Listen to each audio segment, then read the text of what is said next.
जिद पे आके तुम काट रहे हो सजा। चहल जवानिया हमर चहल जवानिया हमर जार देम की गे बेउर जलावे में मार देम की गे। चहल जवानिया हमर जार देम की गे बेउर जलावे में मार देम की गे।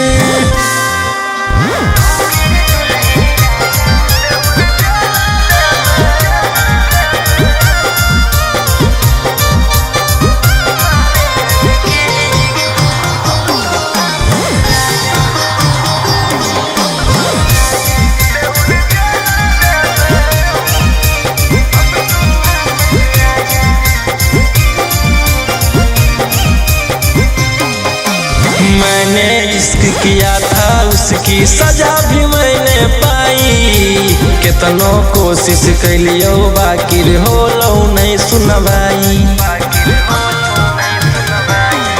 अरे जब लेने तो माफी मन भी धर के हमर गोड़ रे हो तो नहीं तोर बेल चाहे कतनो लगा ले जोर रे।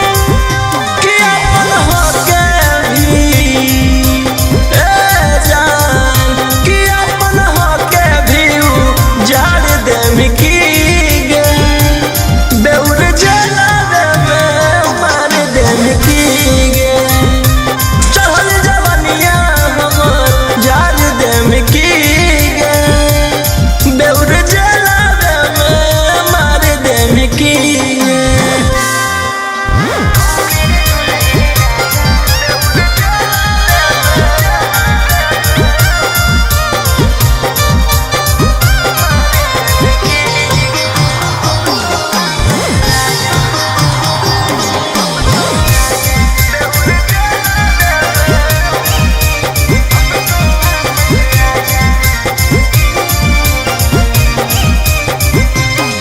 आगे प्यार से तोरा रखलियो बाकी कर देनी झमेला।